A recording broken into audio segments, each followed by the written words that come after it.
വിശുദ്ധ ലൂക്കോസിന്റെ സുവിശേഷം 2-ാം അധ്യായം 1 മുതൽ 7 വരെയുള്ള വാക്യങ്ങൾ. ആ കാലത്ത് ലോകമൊക്കെയും പേർവരി ചാർത്തണമെന്ന് ഓഗസ്തോസ് കൈസരിയുടെ ഒരാജ്ഞ പുറപ്പെട്ടു. കുറേനോസ് സിറിയനാട് വാരുമ്പോൾ ഈ ഒന്നാമത്തെ ചാർത്തലുണ്ടായി.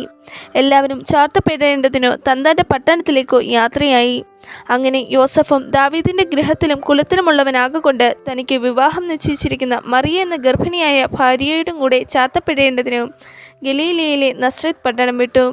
യഹൂദയിൽ ബെത്ലഹേം എന്ന ദാവീദിൻ പട്ടണത്തിലേക്ക് പോയി.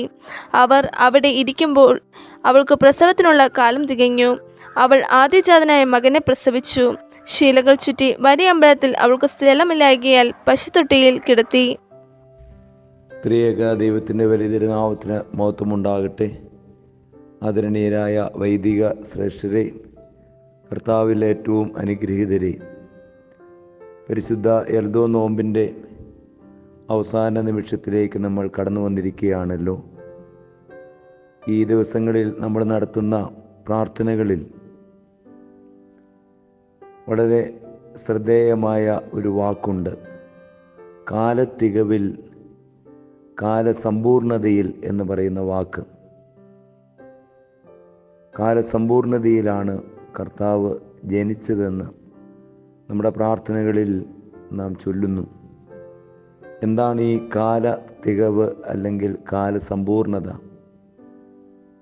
കർത്താവിൻ്റെ പരസ്യ ശുശ്രൂഷ ആരംഭിക്കുന്ന ഭാഗം വിശുദ്ധ മർക്കോസ് ഏവങ്കേലിയോസ് എഴുതിയപ്പോൾ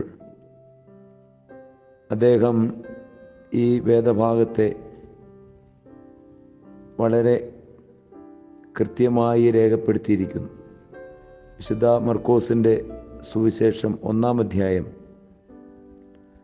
15-ാമത്തെ വാക്യത്തിലാണ് കർത്താവായ യേശു തമ്പുരാൻ പരസ്യ ശുശ്രൂഷ ആരംഭിച്ചതായിട്ട് നമ്മൾ കാണുന്നത്.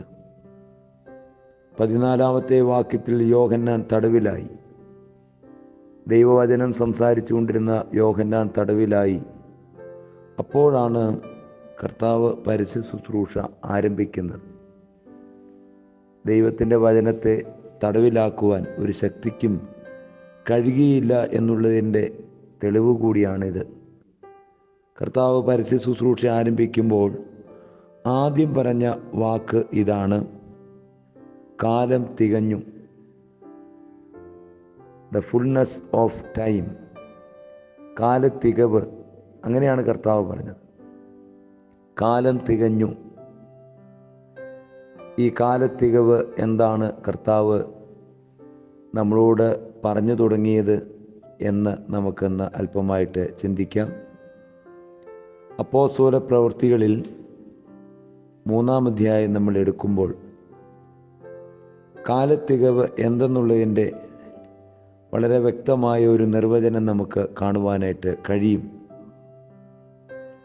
ദൈവം മനുഷ്യനെ സൃഷ്ടിച്ചു, ഏദൻ തോട്ടത്തിൽ അവനെ ആക്കി.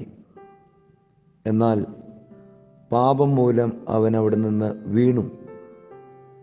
ആ മനുഷ്യനെ രക്ഷിക്കുവാൻ ദൈവം ഒരു രക്ഷകനെ ലോകത്തിലേക്ക് അയക്കുമെന്ന് ആദ്യം മുതൽ പ്രവചിച്ച് പറഞ്ഞിരിക്കുക. ഉൽപ്പത്തി പുസ്തകത്തിൽ തന്നെ സ്ത്രീയുടെ സന്തതി സർപ്പത്തിൻ്റെ തല തകർക്കുമെന്ന് എഴുതിയിട്ടുണ്ട്. അപ്പോസ്തല പ്രവൃത്തികൾ 3-ാം അധ്യായത്തിൻ്റെ 21-ാമത്തെ വാക്യത്തിൽ ദൈവം ലോകാരംഭം മുതൽ വിശുദ്ധ പ്രവാചകന്മാർ മുഖാന്തരം അരുളി ചെയ്തതൊക്കെയും യഥാസ്ഥാനത്താകുന്ന കാലം, അതിൻ്റെ പേരാണ് കാലസമ്പൂർണത. ദൈവം ലോകാരംഭം മുതൽ ഒരു രക്ഷകൻ വരുമെന്ന് അരുളി ചെയ്തിരുന്നു. ഈ മനുഷ്യനെ വീണ്ടെടുക്കുവാൻ ഒരു രക്ഷകൻ എത്തും. അത് നിവൃത്തിയാകുന്ന സമയത്തിൻ്റെ പേരാണ് കാലസമ്പൂർണത. ആ കാലസമ്പൂർണതയാണ് യഥാർത്ഥത്തിൽ ക്രിസ്മസ് അഥവാ എൽദോ എന്ന് പറയുന്നത്. കർത്താവിൻ്റെ തിരുജനനം ഈ പ്രവചനങ്ങളുടെ എല്ലാം പൂർത്തീകരണമായിരുന്നു. ഒരു രക്ഷകൻ നമുക്ക് വേണ്ടി നൽകപ്പെട്ടിരിക്കുകയാണ്. അപ്പോൾ കാലസമ്പൂർണത എന്ന് പറയുന്നത് നമുക്കൊരു രക്ഷകനെ തന്നു എന്നുള്ളതാണ്. വിശുദ്ധ ലൂക്കോസിൻ്റെ സുവിശേഷത്തിൽ ദേവാലയത്തിലിരുന്ന ശീമോൻ ശിശുവിനെ കണ്ടപ്പോൾ അദ്ദേഹം പരിശുദ്ധാത്മാവിൽ നിറഞ്ഞ് സംസാരിച്ചത് ലൂക്കോസിൻ്റെ സുവിശേഷം 2-ാം അധ്യായത്തിൽ രേഖപ്പെടുത്തിയിട്ടുണ്ട്. പരിശുദ്ധാത്മാവിൽ നിറഞ്ഞ് അദ്ദേഹം അവിടെ എഴുതിയിരിക്കുന്നത് ഇപ്രകാരമാണ്: ഇതാ, സകല ജാതികളുടെ മുമ്പിൽ ഒരുക്കിയിരിക്കുന്ന നിന്റെ രക്ഷ എൻ്റെ കണ്ണ് കണ്ടുവല്ലോ. വിശുദ്ധ ലൂക്കോസിൻ്റെ സുവിശേഷം 2-ാം അധ്യായം 31-ാം വാക്യം.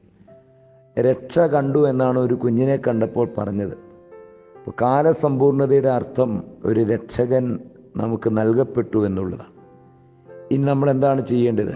ഈ രക്ഷകൻ നമ്മുടെ ഹൃദയങ്ങളിൽ ഉരുവാകണം. അതാണ് ദൈവം നമ്മളിൽ ആഗ്രഹിക്കുന്നത്. പരിശുദ്ധനായ പൗലോസ് ശ്ലീഹ ഗലാത്യ സഭയ്ക്ക് തൻ്റെ ലേഖനം എഴുതുമ്പോൾ അദ്ദേഹം അതിലൊരു നൊമ്പരം എഴുതിയിരിക്കുകയാണ്. ക്രിസ്തു നിങ്ങളിൽ ഉരുവാകുവോളും ഞാൻ നൊമ്പരപ്പെടുന്നു എന്നാണ് അദ്ദേഹം എഴുതിയിരിക്കുന്നത്. ഗലാത്യ ലേഖനം 4-ാം അധ്യായത്തിൻ്റെ 19-ാമത്തെ വാക്യം: ക്രിസ്തു നിങ്ങളിൽ ഉരുവാകുവോളും ഞാൻ പിന്നെയും പ്രസവ വേദന എടുക്കുന്നു എന്നാണ് ഗലാത്യയിലെ തൻ്റെ സഭാമക്കളോട് പറഞ്ഞത്. അപ്പോൾ ക്രിസ്തു എന്ന രക്ഷകൻ നമ്മുടെ ഹൃദയത്തിൽ ഉരുവാകണം. കാലസമ്പൂർണത ദൈവം ഒരുക്കി തന്നു. ഇനി ആ ക്രിസ്തു നമ്മുടെ ഹൃദയത്തിൽ ഉരുവാകാൻ കർത്താവിൻ്റെ പ്രസംഗത്തിൽ പറയുകയാണ്: അനുതാപമുള്ള ഒരു പുൽത്തൊഴുത്താണ് നമ്മുടെ ഹൃദയം ആകേണ്ടത്. അനുതാപത്തിലും വിശ്വാസത്തിലും നിറയുമ്പോൾ ക്രിസ്തു നമ്മുടെ ഹൃദയങ്ങളിൽ ഉരുവാകും. അപ്പോൾ അനുതാപമുള്ളൊരു ഹൃദയം നമുക്ക് ലഭിക്കട്ടെ. വിശ്വാസത്താൽ ക്രിസ്തു നമ്മളിൽ പിറക്കട്ടെ. നവതി ആഘോഷിക്കുന്ന പാമ്പാടി സെൻറ്റ് ജോൺസ് ഓർത്തഡോക്സ് ചെറിയ പള്ളിക്ക് എല്ലാവിധത്തിലുമുള്ള ക്രിസ്മസ് ആശംസകളും നവതിയുടെ ആശംസകളും അറിയിച്ചുകൊണ്ട് ഇങ്ങനെ ഒരു അവസരം തന്ന സ്നേഹനിർഭരരായ എല്ലാവരോടുമുള്ള സ്നേഹവും നന്ദി അറിയിച്ചുകൊണ്ട് നിർത്തട്ടെ. ദൈവം നമ്മളെ എല്ലാവരെയും അനുഗ്രഹിക്കുമാറാകട്ടെ.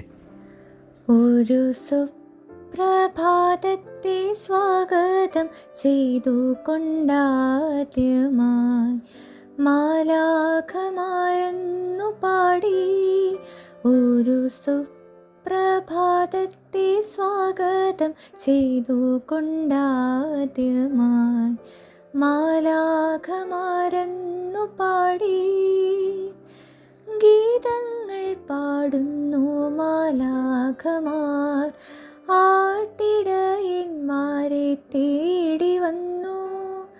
ഗീതങ്ങൾ പാടുന്നു മാലാഖമാർ, ആട്ടിടയന്മാരെ തേടി വന്നു. ഒരു സുപ്രഭാതത്തെ സ്വാഗതം ചെയ്തു കൊണ്ടാദ്യമായി മാലാഖമാരെന്നു പാടി. മഞ്ഞു മൂടി നിന്ന താഴ്വര തന്നിലായി, മഞ്ഞു മൂടി നിന്ന താഴ്വര തന്നിലായി. ഗാനങ്ങൾ മെല്ലെ മുഴങ്ങിക്കേട്ടു, അത്യുന്നതത്തിൻ മഹത്വവും ഭൂമിയിൽ മനുഷ്യർക്കെല്ലാവർക്കും സംപ്രീതിയും. അത്യുന്നതത്തിൻ മഹത്വവും ഭൂമിയിൽ മനുഷ്യർക്കെല്ലാവർക്കും സംപ്രീതിയും. ഒരു സുപ്രഭാതത്തെ സ്വാഗതം ചെയ്തു കൊണ്ടാദ്യമായി മാലാഖമാരെന്നു പാടി. ഗീതങ്ങൾ പാടുന്നു മാലാഖമാർ, ആട്ടിടയന്മാരെ തേടി വന്നു.